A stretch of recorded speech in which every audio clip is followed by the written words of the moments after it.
దాదాపు 3 ఏళ్ల తర్వాత సమంత మా ఇంటి బంగారం సినిమాతో టాలీవుడ్లో రీ ఎంట్రీ ఇచ్చింది. ఓ బేబీ సినిమాతో ఆల్రెడీ సమంత అలాగే నందిని రెడ్డి ఒక పెద్ద హిట్ కొట్టారు. మరి ఇప్పుడు అదే కాంబినేషన్తో సినిమా రావడంతో ప్రేక్షకుల్లో కొంత అంచనాలు కూడా ఉన్నాయి. దిగంత్, గుల్షన్ దేవయ్య ఈ సినిమాలో ప్రధాన పాత్రలు పోషించారు. తన భర్త రాజ్ నిర్మోర్తో కలిసి సమంత ఈ సినిమాని స్వయంగా నిర్మించింది. మరి ఈ సినిమా ప్రేక్షకుల అంచనాలను అందుకుందా లేదా, ఎలా ఉంది అన్నది ఈ వీడియోలో చూద్దాం.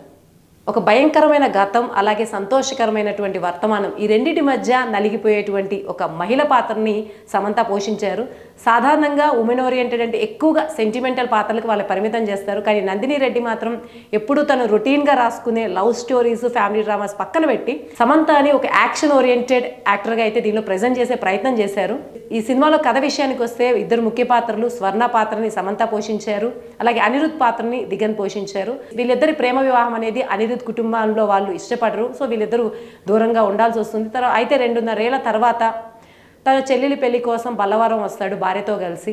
సో అక్కడికి వెళ్ళిన తర్వాత ఆ కుటుంబంలో వాళ్ళతో కలిసిపోవడానికి సమంత ఎటువంటి ప్రయత్నాలు చేసింది, ఎలా మెప్పించింది అన్నదే ఈ సినిమా కథ. ఇది ఒక సైడ్ ఆఫ్ స్టోరీ. ఇంకొక సైడ్ ఆఫ్ స్టోరీ చూస్తే జైల్లో ఉన్నటువంటి కరుణ అనేటువంటి మోస్ట్ వాంటెడ్ క్రిమినల్ స్వర్ణ అంటే సమంతని పట్టుకోవడానికి ప్రయత్నిస్తూ ఉంటాడు, ఆమెను వేటాడుతూ ఉంటాడు. ఆమెకి కరుణకు ఉన్న సంబంధం ఏమిటి, గతంలో కమ్యూనిస్ట్గా ఉన్నటువంటి ఝాన్సీయే ఇప్పుడు ఉన్నటువంటి స్వర్ణన, అసలు వాళ్ళిద్దరికీ ఉన్నటువంటి సంబంధం ఏంటి, దీని గురించి నడిపినటువంటి కథ ఈ సినిమా. అయితే ఈ సినిమా డైరెక్షన్ని కనుక మనం గమనిస్తే ఇప్పటి వరకు నందిని రెడ్డి గత సినిమాలు మనం గమనిస్తే అవన్నీ కూడా ఐదర్ లవ్ స్టోరీస్ లేకపోతే ఫ్యామిలీ డ్రామాస్. ఇప్పుడు సడన్గా క్రైమ్ కామెడీ సినిమా డైరెక్ట్ చేయాల్సి వచ్చేసరికి అందులోనూ సమంతాని ఇంకా డిఫరెంట్గా చూపిద్దామన్న ప్రయత్నం చేసినా దీనికి ఫ్యామిలీ డ్రామాగా నడపాలా, లేకపోతే యాక్షన్ సీక్వెన్స్లో చేయాలా, లేకపోతే కామెడీగా చేయాలి అన్న కన్ఫ్యూజన్ అయితే ఈ సినిమాలో కనిపిస్తూ ఉంటుంది. ఒకవైపు క్రైమ్కి, ఇంకోవైపు కామెడీకి, ఇంకోవైపు సెంటిమెంటల్కి, 3 జోనర్స్కి కూడా న్యాయం చేసినటువంటి ఫీలింగ్ రాదు. ఇంకా చెప్పాలంటే ఈ సినిమాలో అనిరుద్ పాత్ర పోషించినటువంటి దిగంత్ అలాగే సమంత వీళ్ళిద్దరి మధ్య బాండింగ్ కూడా ఎక్కువగా ఫుల్ ఫ్లెడ్జ్డ్గా ఎస్టాబ్లిష్ చేయలేకపోయారు నందిని రెడ్డి. ఇకపోతే సమంత బ్యాక్గ్రౌండ్లో ఏదైతే ఇప్పుడున్నటువంటి ప్రెజెంట్ యాక్షన్ సీక్వెన్సెస్ని సపోర్ట్ చేస్తుందో ఆ ఫ్లాష్ బ్యాక్ అయినటువంటి కమ్యూనిస్ట్ బ్యాక్గ్రౌండ్ని కూడా చాలా అసంపూర్తిగా వదిలేసినట్టు ఫీలింగ్ కలుగుతుంది.